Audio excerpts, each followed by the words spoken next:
Life isn't perfect, and neither are we. Nope. But we know how to face our fears And have some fun. and talk about all the messiest things of life. Like the messiest things. Get connected to yourself, get connected to others, and get connected to the life right in front of you. This is The Connected Life with Justin and Abi. That's me. That's you. And you. So recently, you and I have been doing the whole sauna thing at our friend Bryant's house. And like sweating it together. Yeah. And I've been thinking recently, like, should we tell him that we did something sexual inside of his sauna? I think I just assumed at this point.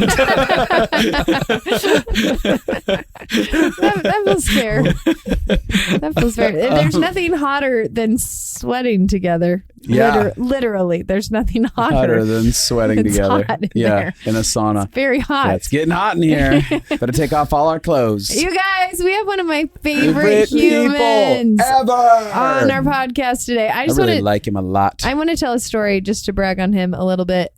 I just went to San Diego for a week of treatments. You did. And I was having maybe a small meltdown before I went to San Diego. I think small I is left on Sunday, and Saturday night I was crying, and I happened to call Bryant about something else, and he was like, "Wait, are you okay?" And then, you know, when somebody who cares about you asks that, and then all of a sudden it's just you're like blubbering. I blubbered, and then he's like, "I'll be there in 7 minutes," and he was, which was amazing because he was like 13 minutes away. So He's a fast he driver. teleported, we'll say that. He teleported. He was at my house, and I was crying about not wanting to go do these treatments in San Diego and all my fear about the trip. And so then he's like, "Okay, I'm going to go with you." The next day, he bought a ticket. He literally left the next morning, got there before me. Everybody's like, why didn't Justin go?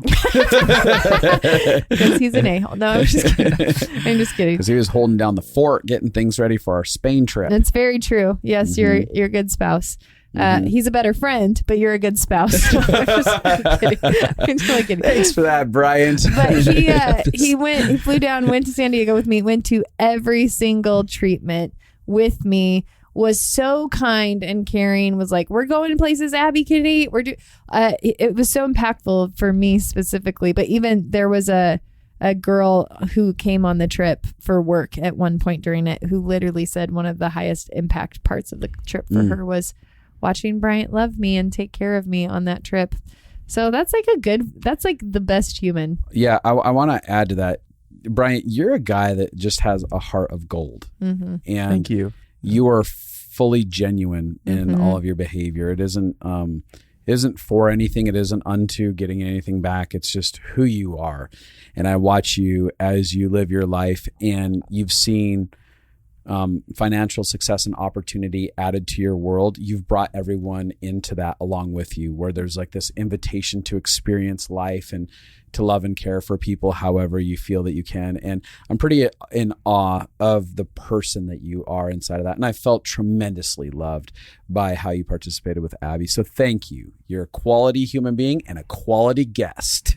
Appreciate it. And a quality guest. That's a great introduction. I appreciate that. Yeah. I feel loved by that. Thank you. Well, you're the man. So for those of you who haven't heard Bryant, he's been on here before on our podcast. He is an owner of the Adventure Challenge, which has been around since 2019. 2018. And so that's what, 3 or 4 years? It'll be 4 years, April 2nd. That's when I started making prototypes for the company, was April 2nd of 2018. So we're almost on the 4-year anniversary. Yeah. Wow. But then when you guys actually started the company, the LLC was bought September 25th of 2018. Okay. Yeah. So a couple years ago, and it has been mildly successful. Yeah.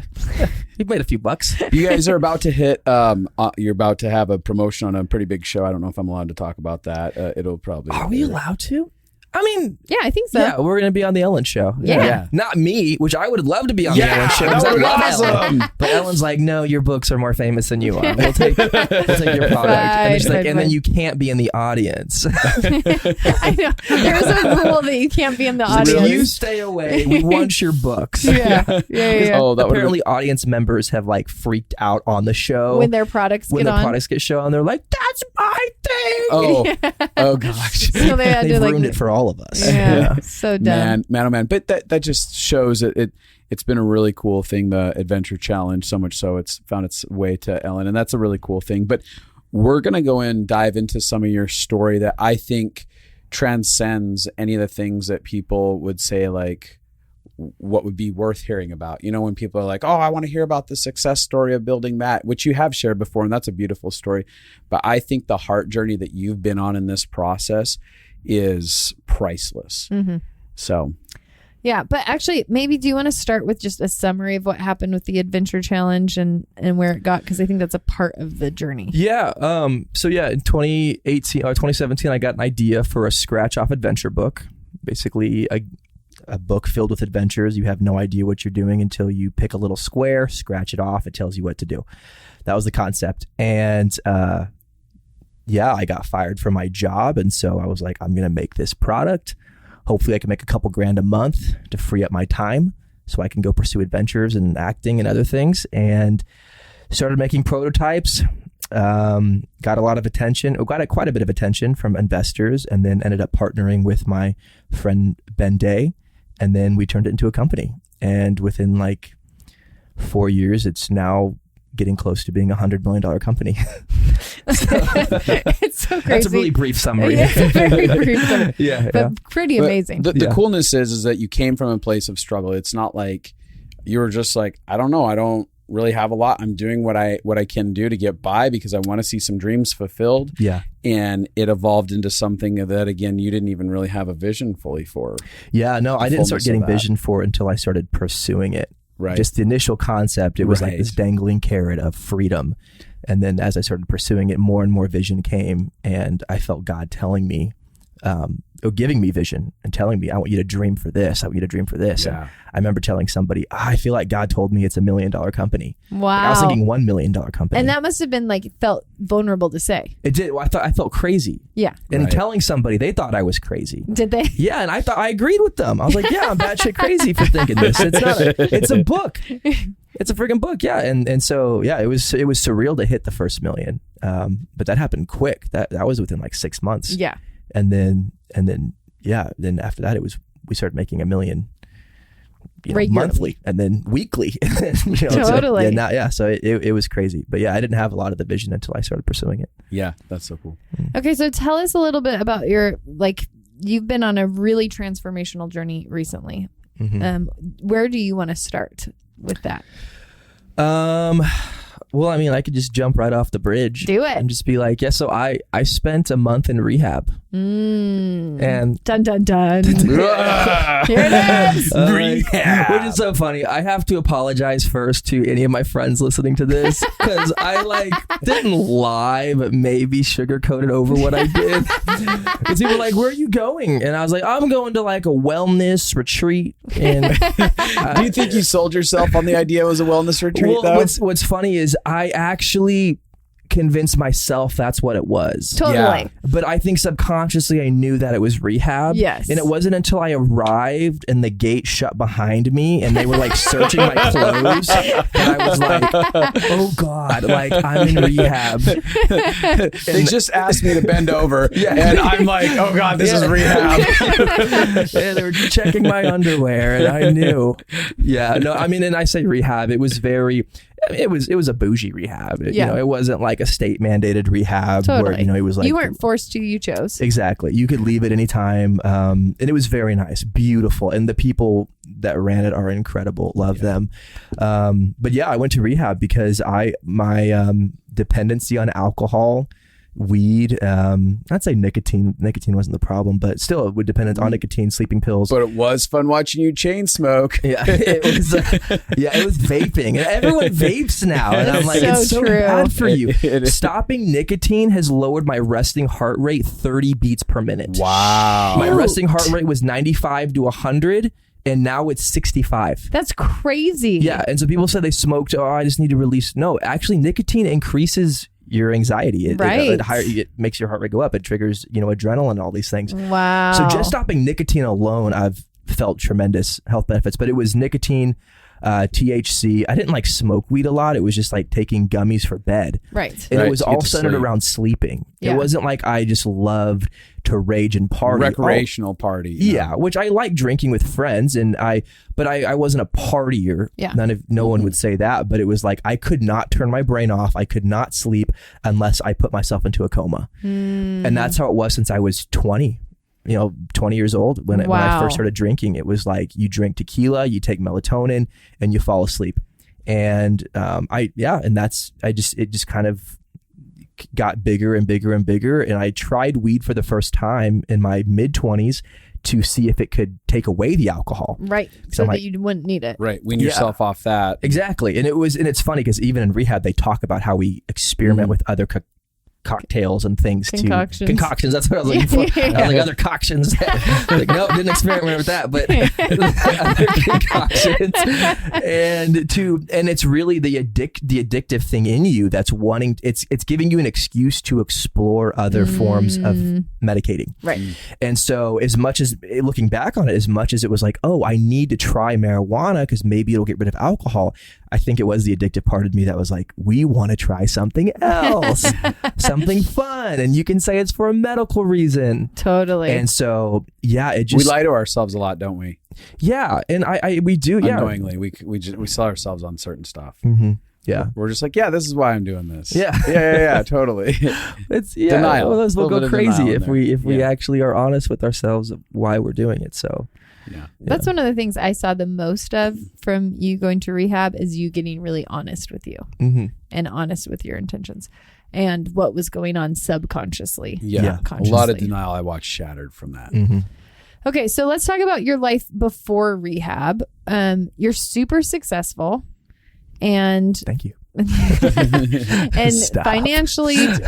financially set. You have a Lamborghini, you have a house, you have so many toys, boats, jet skis, Sprinter van. I already sound like I'm bad with money now. Motorcycle, ton of liabilities, no assets. No. You're a smart businessman. You're a smart businessman, but I'm trying to paint a picture of so many people think, oh, if I could just have this, if I could just have this, then I'd be happy. When I have all this stuff, I will feel secure. I'll feel peace.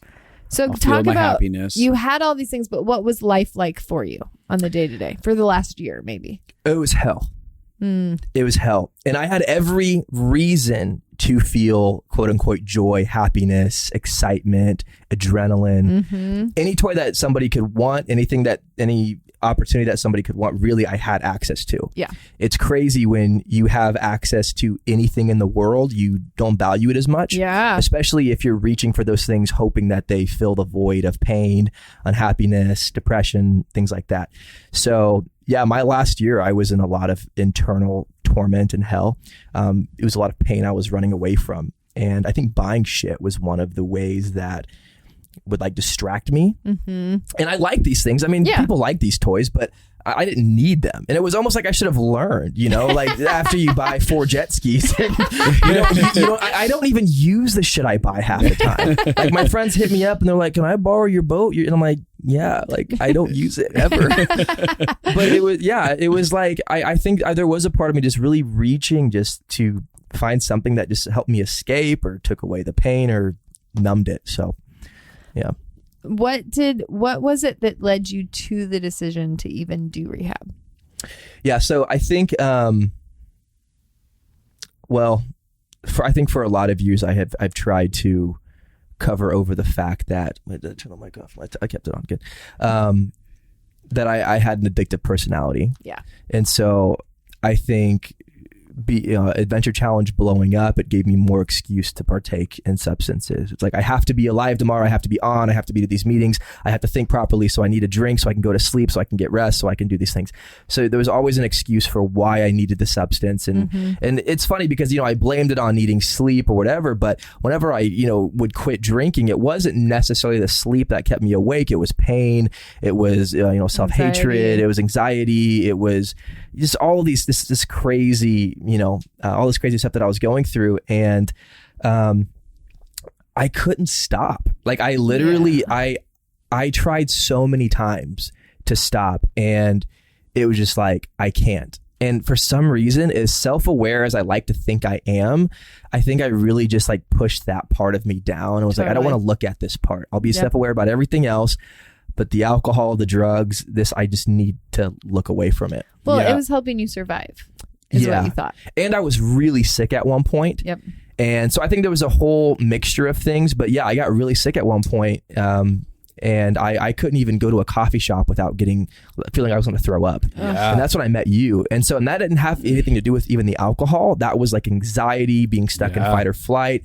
And so I really was in survival mode for so long. Yep. And the drugs and alcohol just kind of gave me some relief of that. Some control. But then as soon as I got out of that, there wasn't any excuse to continue it. And it just got worse and worse and worse to the point where I was like, man, I'm taking 7 shots of alcohol, 100 milligrams of THC, 100 milligrams of Unisom just to go to sleep at night. Right. And I was like, I could see where it was leading. I could see other entrepreneurs and successful people ahead of me where I saw what their life was coming to with cocaine and hookers and drugs, alcohol, this party lifestyle. And I'm like, I really don't want that. Like, I really don't want that. And it just looks miserable watching these people's lifestyle. I want nothing to do with that. But I was like, right now it's sleeping, and I know in 10 years it's going to escalate to all this other pain. It's going to escalate to being daytime drinking and daytime drugs. And so, yeah, I just came to a point where I knew I needed to do something. I'm curious. I know that some of our early conversations between you and I would poke the bear and talk about, hey, you got pain that you're avoiding inside of this space. How did you handle that? What did you believe to be true about that? What did you negotiate inside of yourself when those conversations happened? Could you re-ask the question? What do you mean? Well, I'm curious because there were places where I'd poke that bear, right? The bear of addiction? Well, the bear of pain. Like, hey, there's pain and you're running from it and you're medicating in these ways. Mm-hmm. When that happened, would you shut down internally? Would you be like, I don't have that. That's not true. Like, what did you do with that information? Well, I mean, there was a part of me that, it feels... I didn't want to believe that that's what was causing my internal torment. This is so true.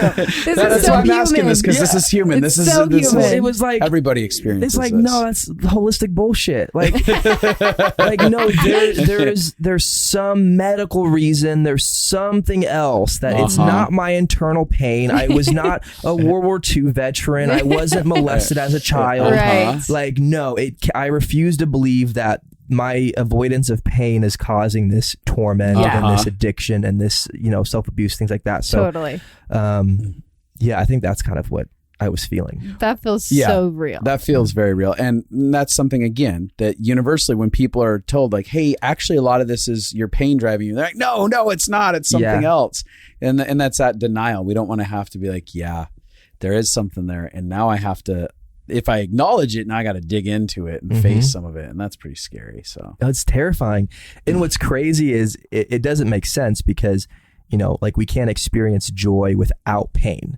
Like there's like a balance between the two, which is nuts. And I forget who talked about it. Was it Dr. Jordan Peterson or Brene Brown? But they talk about there's this balance in life where it's like you cannot just be on a constant up. Nope. You can't just be experiencing pleasure and expect to go. You have to experience hardship and pain, resistance, and all of these things in order to feel happiness again. Yes. And so now my emotions are interesting because it's like a roller coaster. It's up, and then I know a down's coming. And in San Diego, I had a down for like 4 days. It was a bad one too. And I think it'll level out a little bit more as my body gets used to not medicating with substances. But I'm like, 60 days sober tomorrow. So it's not like I'm not years on this journey yet, but it right now it is very volatile. It is extreme joy. Joy like I've never felt since I was a kid. Like the amount of joy that I can feel right now, I haven't felt this way since I was a kid. So like so much joy, I'm like crying. Like I'm experiencing life on a new level. And then dark pain. You're like, I'm gonna die. I need drugs. Totally. And then no, I'm gonna get through this. I'm gonna be fine. So like even talking to you or Ben or calling people and going, okay, it's funny. I called my sponsor when I was my brother's 30th birthday party. I knew everyone was gonna be drinking and partying, and I was like, I was so stressed. I was triggered because of something relationally that happened that day. Oh yeah. And I was like, man, I'm gonna drink at this party so bad. I want to smoke. And so I called him and he was like, well, did you do Wim Hof breathing and did you get in your ice bath today? I was like, no. And he's like, well, call me when you're done with that. So I love AA because they're like not fixers. They're not like, oh my gosh, they don't coddle you. They're like, do the stuff. But it's not what you want to do. Yeah. Does it sound fun to breathe in and out deeply, to to concentrate and then to submerge yourself in ice cold water? No, but like you're getting yourself out of fight or flight. You're going through the hard way of getting yourself out of the pain in a healthy way that actually like stimulates like dopamine and serotonin. Yep. And it really works, but that's not the fun way of doing it. It's way easier to take a shot, to smoke a cigarette, to hit a blunt, to take a pill. But it just puts you further and further into that pain hole. But it's like realizing that this isn't just, holistic bullshit. Like it really works. And now I feel like, no, I'm ready did it for that. And what happened? Oh, in 3 minutes, I was better. Yeah. I felt great. Went to his birthday party, everyone's drinking, having a great time. And I was like, no, I don't need to drink. Like I'm having a great time and didn't feel triggered. And, I will say though, for me, it's, like it doesn't feel, because of how bad it got, it doesn't feel like, oh, this is a new way I want to be healthier. Right. Like this life choice felt like life or death. Yes. Like I felt like things were getting so dark in my world to where there was just so much anxiety and depression I was dealing with, so many messes that I feel like were coming out of substance abuse and people I was hurting. And I was to the point to where when I found my freedom within rehab and realized how much joy I could feel in life, I could feel outside of addiction. I was like, okay, this is no longer, I want to be healthy, so I'm not going to drink. It's waking up and saying, no, I don't want to die. Yep. I want to live. And so like waking up early, I wake up at 5:30 to 6 every morning. I'm in bed at 9. And it's not just a holistic, like, I want to be healthy. This is, no, I refuse to like commit to death. Yes. And that's what it feels like, the decision I've made. Yeah. Which before it was like you could stay up to like 4 a.m. regularly. I couldn't fall asleep till like 4. Yeah, sometimes. And then I'd sleep until 1. Yeah. And so, which Justin actually very much confronted me on when we met, because I was very similar without the alcohol. But, and he was like, you struggle with depression. You have to learn to go to sleep at night and get up in the morning. Like you have to. And it sounds so dumb. Like being like, I have to get up on time and I have to make the bed. The idea of showing up to life and having like consistency. Well, it regulates your circadian rhythm, right? Like to actually wake up at the same time. Like they say, it doesn't really matter what time you go to bed, but as long as you're waking up at the same time, your body can regulate, your moods can regulate, your dopamine and serotonin can regulate. But it is very different when you wake up and you feel like you have the whole day in front of you instead of waking up and being halfway through. Tell us what it was like when you got to rehab and then what the experience at rehab was like. Okay, well, like I said, I didn't really believe that I was going to rehab. I actually told you. You were the first person, I think, because I was going. I told you should go. Well, I said, Abby, do you think I should go to rehab? And I said yes. I've been praying that you go to rehab for months. I was like, it just sounds so extreme, like crazy drug addicts. I think it should just be like a vacation. I think I said that. I think it felt more socially unacceptable, right? And a lot of stigma around it. A lot of stigma, and then also just I'm in the conservative Christian world, right? Being like, the drugs, the alcohol got so out of hand that I had to go pay somebody to lock me up, so I didn't do it. Like that just feels powerless. I was like, I don't want that. I don't want people to hear that. And I knew the way I judged people when I was younger, and the way I didn't have compassion, empathy towards substance abuse. And now I hear people struggling with addiction, and I'm like, my heart goes out to you. Yeah, yes, it sucks. It's hard, and people think, the more successful you get, maybe the more the happier you are, and the more you can pull away from it. No, the darker it gets. If you're using things to cover pain, there's a lot more opportunity for pain. I feel like when you're climbing a social ladder, when you have more people depending on you, when more eyes are watching you. Yeah, you all of a sudden are living under a pressure. You have 100 employees now. That is 100 people whose lives are dependent on what's going on, and then the pressure of feeling like on some level in Redding, you're like a celebrity. And so there's like a feeling of your life being watched and seen, and the pressure of that. Like the success just adds intensity and it magnifies it. And then something that we have had multiple conversations about is where success gives you the ability to escape pain. Mm-hmm. And nobody wants to feel pain. So if you're like, oh, I hate cleaning, you can have a cleaner. And if you're like, oh, I hate cooking, you can have a cook. And if you like, you can just start buying your way out of pain. And it is a temptation to do that in every area. Yeah. So you actually start eradicating limitation.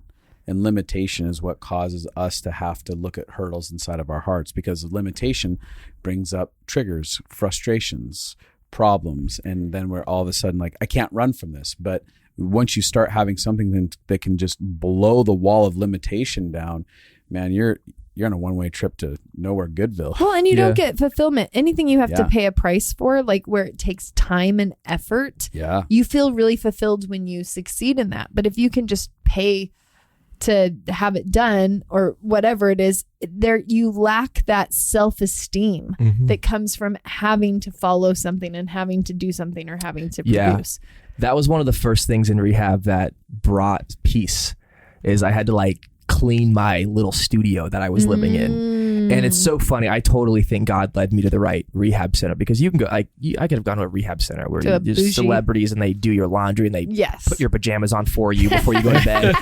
And believe me, when I got there, I was looking at those. Like, I was like, I need somewhere bougier. And I could really feel like God being like, no, I want this to be simple. I want you going back to your roots of simplicity. And like, I had to sweep my apartment every day because it just was like, there's dirt on the floor. And I did my own laundry every day. And this sounded, people listening like, what an asshole. Like, no, I haven't done this type of stuff in years, because I have a house cleaner and assistants and all that kind of stuff. And the simplicity of waking up and doing regular stuff, doing your own chores, it actually brought a sense of like calm and peace. And I was like, oh, I think there's even elements of pain that successful people live in because they run away from any responsibility. They can hire people to do any inconvenience. Like, we're no longer inconvenient. We don't have to be inconvenienced if we don't want to. The world revolves around our yes and no. So if someone wants to meet with me, no, I don't want to meet with them. Hey, do you want to experience any discomfort here? No, I don't want to. And it can get so extreme to where, like, that's why even, taking ice bath, it can be something as simple as that can be huge, because you're forcing yourself into a painful, discomfortable situation, and you're training your brain to be at peace and relax and fight through it. And I'm like, it sounds like a stupid exercise, but that's a big one that a lot of coaches I've talked to tell you to do, or even sauna, because sauna is uncomfortable too. Working out, another big one. Counseling, and all these different things that you're putting yourself intentionally in uncomfortable situations to grow, and I'm so glad that you finally are putting yourself in some uncomfortable situations instead of avoiding. It takes way more discipline to do that, though. Right? Like, it's very, like, people who have to do it. To choose to feel pain, not because you have to feel it, but because it's healthy, is a totally different level of ownership in your life. I want to add this, and well, I am in awe of who is being revealed as you're being present with yourself, because I'm getting the best Bryant I've ever got. And it's not because it's because the most authentic you is coming to the table. I'm getting to see all of you, not someone who's hiding on a hamster wheel. And this has been so incredible to participate in experiencing this. Again, not that other Bryant was bad or anything. It's just like, I wasn't getting all of you. And so I'm getting all of you showing up in the places that you've allowed yourself to be in discomfort, be in the discomfort of emotions, be in the discomfort of situations that you would normally get yourself out of. And you're talking about the addiction that I think every single human can relate. We're all trying to get out of discomfort. We're all trying to get out of pain, and we're trying to avoid whatever is hard. And when we turn and face hard stuff, it empowers us. Like, it's a very human thing. Whatever level it is that everyone's doing it on, we're all doing that. I want to ask a question. When you were at rehab, what are some of the ahas you started having about even your own personal pain? Like, was there certain personal pains that came to the surface that you're like, wow, that's been a driving force that I haven't been willing to look at? Yeah, I think I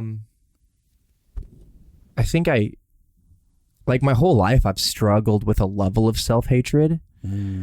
And I think as like a 3 on the Enneagram, especially, you know, that deep voice that says you're unlovable unless you can do this, this, this, and this. Yeah. So I've spent a lot of time in the acting world, pursuing entertainment and things like that. And you get a lot of people who are like, I don't feel seen. I don't feel heard. I don't feel loved. I don't feel accepted. If I can be a celebrity, if I can be in movies or in film or in TV, then I'll be worthy of love. I'll be accepted and I can finally love myself.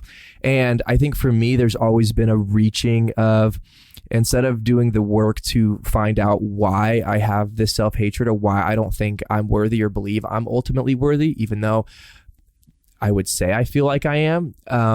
I think I was always hoping that being successful or having money or having this or buying this thing or would solidify it. Yeah, I would solidify it. And I mean, it just got humorous at one point because it was like when I won Forbes 30 under 30. Sorry, my little plug. That's great. I was like, how did we not introduce you with that? Listen, how did we not introduce you with that? I'm literally mad that I didn't throw that in there. It's so true. Well, there's a reason I have to use that. Yeah. But when I won that, it was like, cool. I don't feel any differently about myself. When I first became a millionaire, cool. I don't feel any different about myself. Like there's these milestones in my life where it was like, you would think that you would start to create more about. We try to have these external factors create our self-worth and our self-value, and we always think it's going to work. And it's just so funny because I could start to see other things that I would start to pursue that was rooted in, I'm still trying to find self-worth. I'm still trying to pursue what I think is going to validate me versus what I think is going to bring me life and make me feel excited about waking up every day and pursuing this stuff. And because I think the thing that worked against me with the Adventure Challenge is that the success of that company gave me more attention than anything ever has in my life. Oh, yeah. And even that attention didn't make me find myself love or make me feel worthy of love. But I was like, it's still attention, and eventually I'm going to find that. So I need to cling to this thing in the hopes that eventually, if we hit this milestone, if we're getting interviewed by this person, or if we make this much money, if we sell it for $1 billion, then there'll be this. And it was all subconscious. I would never say, I believe that external things are going to make me love myself more. But if you really look in, I think that was the pain when I was in rehab that I started to realize was, no, I was numbing the fact that like my self-hatred wasn't going to go anywhere. Like that's going to stay there until I do the hard work and figure this out. And that's the journey I'm on. I'm not going to sit here and be like, and now I love myself and everything's great. It's like, I feel like I'm daily like sitting with myself in the pain and being like, why is this so painful? And it's like, what part of, self-hatred is attached to? I'm having conversations with you guys. I'm having conversations with Laura Duncan and other counselors doing EMDR therapy and really trying to dig deep to find out like, what are the areas where I can like learn to love myself better? So I think that was the biggest thing that came up in rehab. That's cool. It's very powerful. It's a huge thing. Yeah. I've been really, really proud of you. One of the things I think is so helpful for people on the healing journey is when they just own what's really going on. And I've watched you, like, you learned about triggers in rehab. You learned to like now check in with yourself when you find yourself wanting to do like, oh, I'm really wanting alcohol right now, or oh, I'm really wanting to smoke right now. Now when you have those cravings, you check in with what is going on inside of me. And oftentimes you're finding out the real thing in there instead of the surface layer.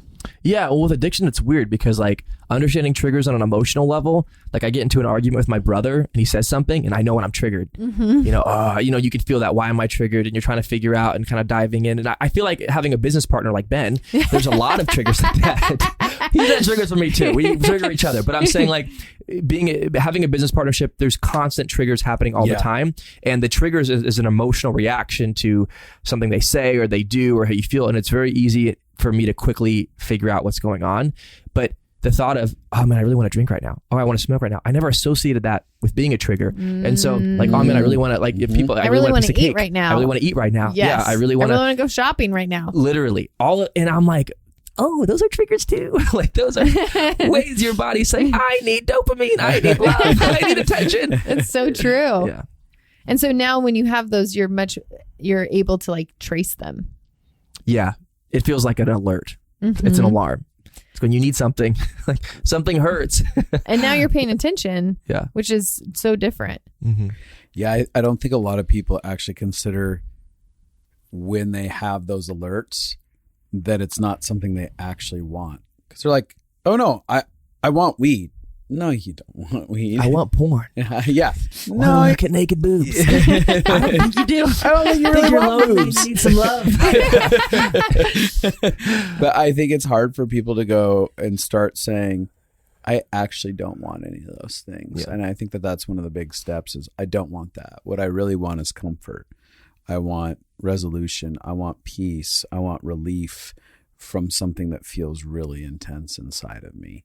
And I'm scared of, again, paying the price it costs to get to that comfort, because the cost is a full awareness of the intensity that's going on so that we can actually give kindness and gentleness and patience towards ourselves, so that we can actually love ourselves and grieve if we need to grieve and stuff like that. But it comes at a price, but it comes at a greater price to not do it. Like you said, when I look down the road at other entrepreneurs inside of their world, it is magnified 10,000 times more misery waiting for them when they're in a complete drug addiction and they're burning out on everything and stuff like that. And I think that for so many of us, we don't know how to really follow the trail, to really look down the long-term movie and go, oh, this is eventually going to play out in a way that's intensely painful. Yeah. Tell me this. Can you tell us about the emotional journey of rehab?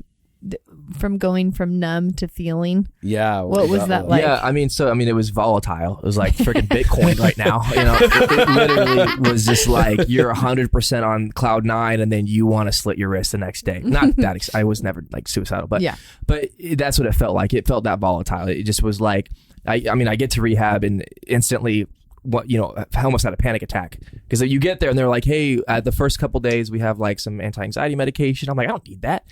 That's what I said. I don't need that. I don't need that medication. Like I drink when I sleep. I said, I'm not an addict. I had such a weird attitude at the beginning of it. I was better than everybody there. Yeah.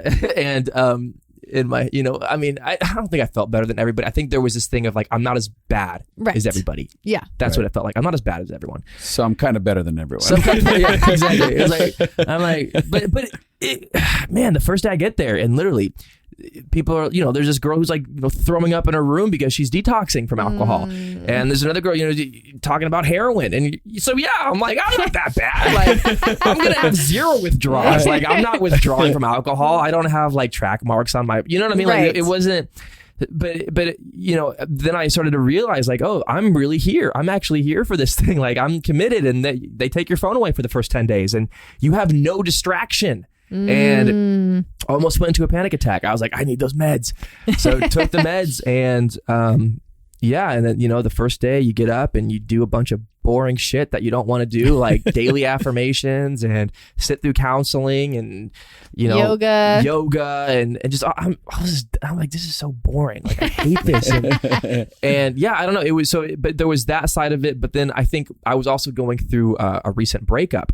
So it was like there was a lot of emotional pain that I was feeling from that. And it was like, I'm in rehab. I can't go and just fix the problem or go get a need met or go do something to numb it. So I just had to, I think I literally was like, if I wasn't going through a breakup, this would be so easy. That's what I thought, because the breakup just added like 20 layers of misery and pain to the whole process. Yeah. And I'm just like sitting there in this pain, having no ability to fix it, no ability to numb it. And I literally had to convince myself, you are sick and you're going to get through this. And it was like, because they say the highest suicide rate comes from people with chronic pain because they don't see an end. Totally. And so I was like, no, there is an end. Every human being that's lived and pursued love has had this pain relationally. I am not an anomaly. Anomaly. Words. Phenomena. Yeah. Anemone. And so I had to do a lot of convincing myself. But then it was like the next day, I'm like, I'm over this. I'm fine. I don't need no woman. I don't need a relationship. And I'm on cloud 9, and then I'm feeling great, and I'm like the happiest person in rehab. And I'm like, and then the next day, like, I will kill anyone who talks to me. Like, and it was so funny because we went on this hike, and I remember one day we go on this hike, and the girl leading it's all spiritual and namaste, and she's like, oh, let's touch the sand to thank the spirits of Hawaii for, and I'm like, yeah, touch the sand. And, I'm just doing whatever she says. I'm loving it. And then like the next day we're ending a hike, and I'm just pissed off this whole hike. Like, I have my headphones in, and she's like, would everyone take their music out so we can enjoy nature? And I just ignored her. Just kept my headphones in. Like, screw you, old lady. I'm going to listen to my music. That's funny. And then like afterwards, she's like, can everyone just bow to the ocean to like honor the fathers? And I just walked away. I was like, I'm not bowing to no ocean. And she like walked up to me and was like, I can tell you're in a lot of pain, and it's okay that you don't want to cooperate today. And I like almost started crying when she said that. I felt emotions when I heard that too. I was like, oh, that's so sweet. She saw that. She so did. Kind. She was just she's not trying to force you to get over it. And I was like, why can't the church be more like you? I can see you're in a lot of pain today. Yeah, it's okay that you don't want to cooperate. you're making this choice because you're hurting. Yeah. And I'm just I'm okay with that. So like, is there anything I can do? And literally we started talking, and I was like, I'm mad at my breakup. I'm mad at this. I'm mad at feeling this. And then she was just like, you're literally you're going to find love. You're such a beautiful boy. You're such a great human. And she's saying all these things that feel cliche, but it was like hitting my heart. And I was just like, and then I was the happiest person in rehab again. And I was like, that's what the roller coaster felt like. It was like excruciating pain, and then feeling like you're on cloud 9. And it started to just level out a bit more. And I feel like where I'm at now is it feels like it's not as extreme. Right. I feel like in San Diego, even I felt, because I was even feeling some of your pain for being sick. Totally. And then it was, some pain relationally, and then pain because, maybe I'm buying a house here, and the stock market's going crazy, and Ukraine's in war with Russia. There's a lot going on. There's so much happening. Yeah. So, but it feels like generally I actually feel happiness, which is weird because I didn't realize I wasn't experiencing happiness. It's so true. I thought I was like, well, I'm not depressed, so I'm fine. Yeah. But it was like, no, I can feel again. Mm-hmm. So, and I can feel happiness. I can feel more connection to people. I can, we're talking, we met a guy the other day, and I'm just talking, I started crying. Yeah. And it was just like, I don't do that normally. No, I think before you went to rehab, it was very hard for you to cry. Mm-hmm. I think I'd only seen you cry. I would say that there was a developments in your ability to cry going on a journey, but generally speaking, my observations was it was difficult for you to cry. Yeah. And now it feels like it's something that you feel really connected to yourself. Yeah, I have to like choose not to cry now. I feel like there's just moments that like, even we were in San Diego, and Ben's assistant was talking about her life and some things that had happened, and I was like, I was like, I can't cry right now. Like I don't want to start crying because this is like, but it just feels like I feel like I can feel deeper, and that just goes in both directions. Like I can feel my pain, but I can feel like happiness, community connection. I can feel more love. I can feel when I love myself. I can feel that more. I can like saying no to smoking. I can feel that's love to myself. Yeah, it doesn't just feel like it's a healthy choice. Yeah, it's like even you're talking about how one of your moments where you'd cried with someone because you felt so much joy. It was such a deep sense of joy or gratitude or thankfulness or whatever, or possibilities, that it actually caused you to cry. Yeah. And I was thinking about your meeting with that older gentleman. Yeah. Yeah. Right. And in that, like, people don't understand there's access to joy that's so intense that it'll make you cry. If you're present enough with yourself, you can actually experience joy like that. Yeah. Yeah. It's not just, people are always scared, like, oh, I'll just cry. If I do tap into something that's just going to be intense pain, I'm going to cry over pain. No, you're going to start crying over how good life can actually be if you can get connected to yourself. Yeah. And now the simple things really affect you more. Yeah. Like now you're much more like nature really affects you, and being like your gratefulness, but it's not like you're trying to be grateful. There's a difference. Yeah, like I can feel an escalation switch. in your gratitude. You're not saying no to things because you should. You're saying no to things because it's loving yourself. You're not being grateful because that's something a good person should do. You're being grateful because you're actually being connected to yourself enough that you are feeling gratitude more. Yeah. And there's a difference. It's you're doing the hard work, which is naturally bringing about the things that make life worth living. Yeah. It's interesting. I will have conversations with people where they'll ask me, how is it that you articulate yourself so well about what you feel with me or with other people? And they're almost like astounded at some articulation I've given.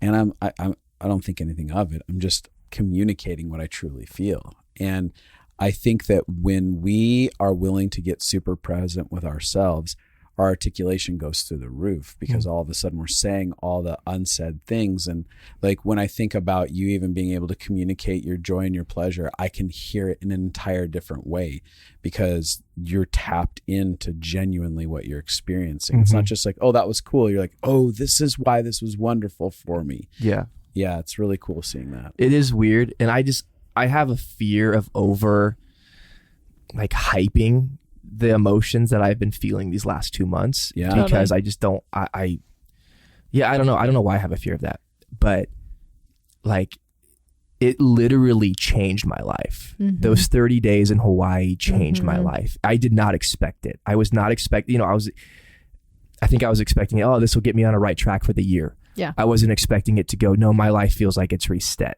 Yeah. I feel like I was saved from death. I feel like I, have a whole new start and have no desire to look back on the way I was operating before.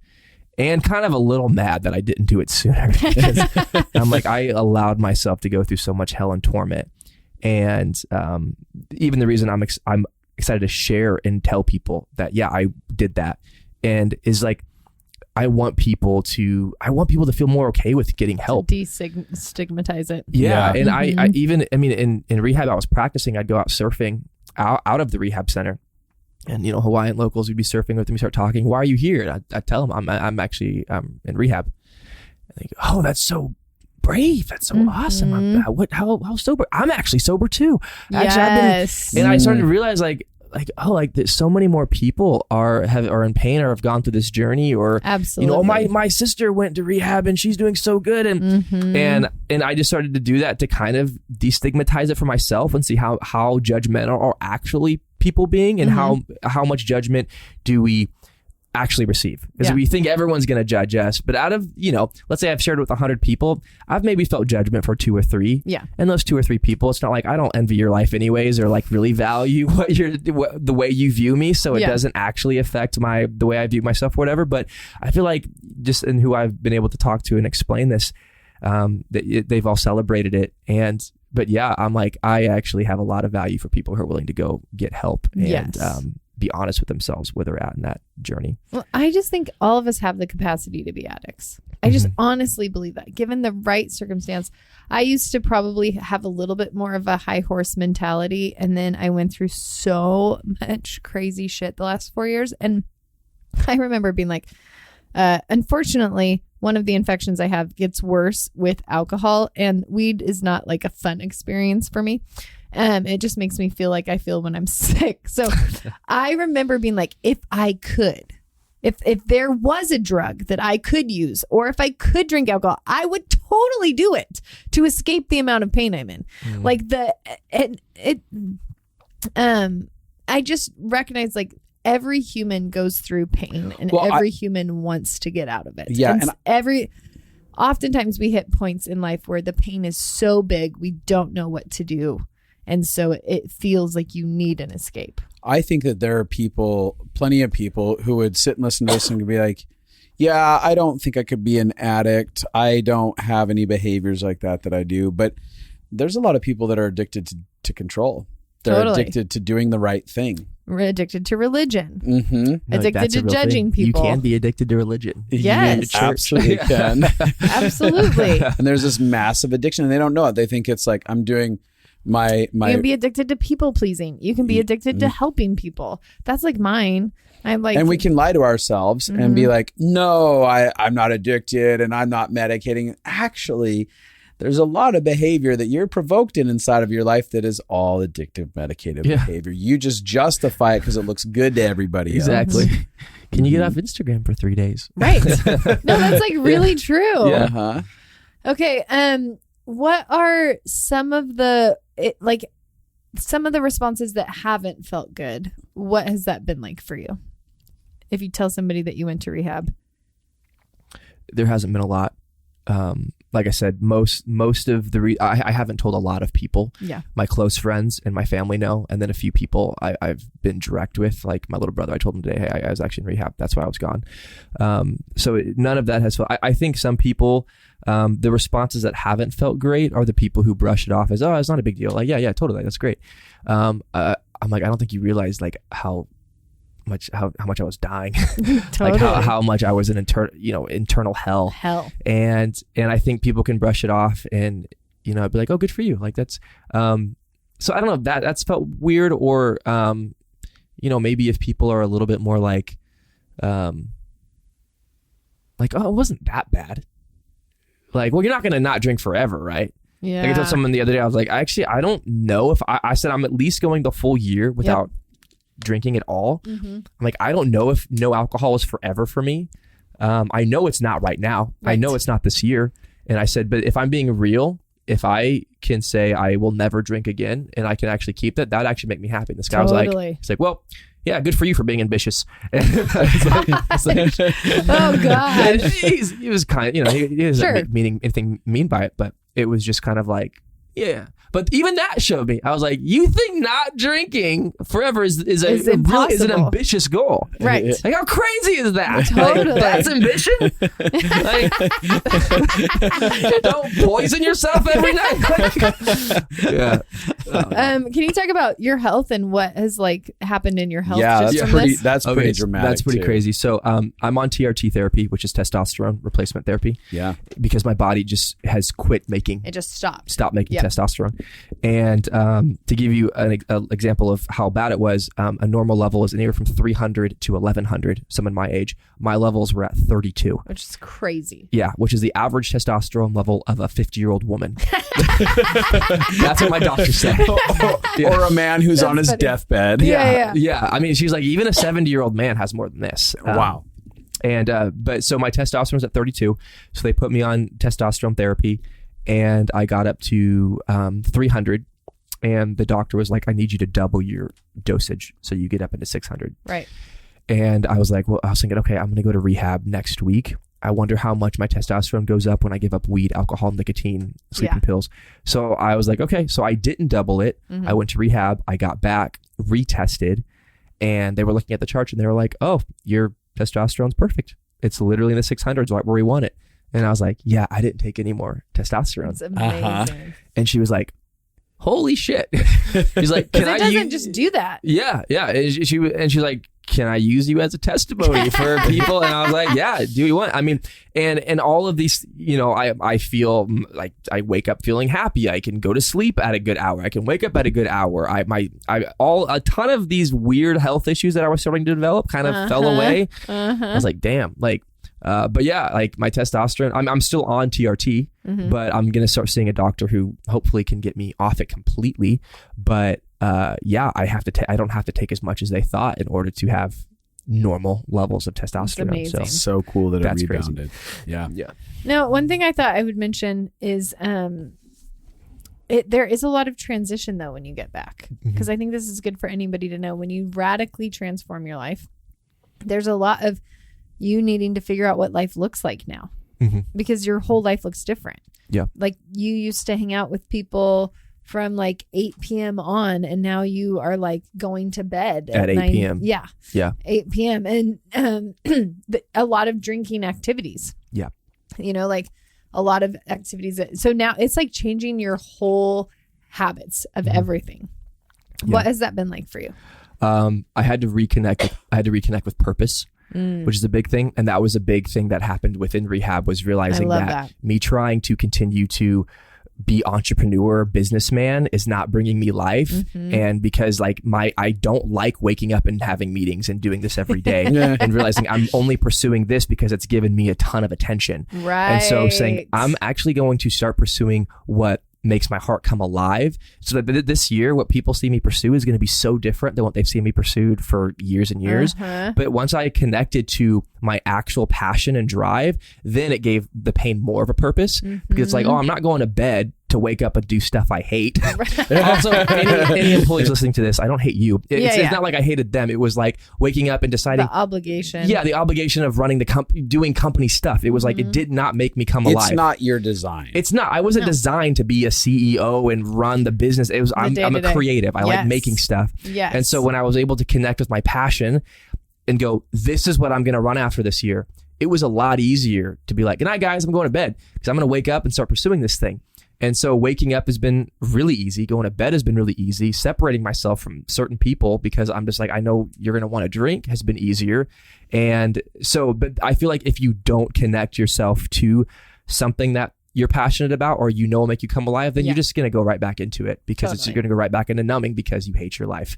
And so connecting with that's been huge, but it's been hard, obviously. And you have to be okay with people not being okay, right? Yeah. You have to abandon any sense of people pleasing when we're actually trying to love ourselves well and take care of our well-being in a holistic way, right? You have to begin to go, yeah, people might not understand this. People might be frustrated about it. People might be offended. They might have pain. That's okay.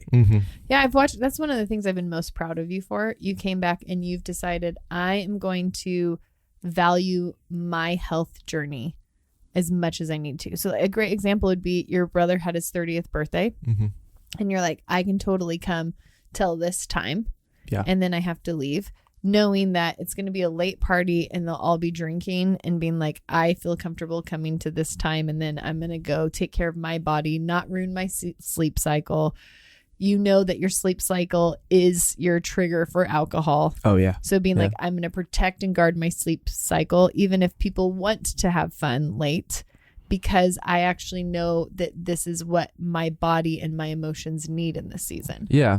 If I could say one last thing about that, it's choosing your pain. Yeah. I feel like, because it's choosing, I'm going to choose the pain of missing out on this party and going to bed early. And I'm going to choose the excitement of waking up with the sun and doing an adventure and doing this.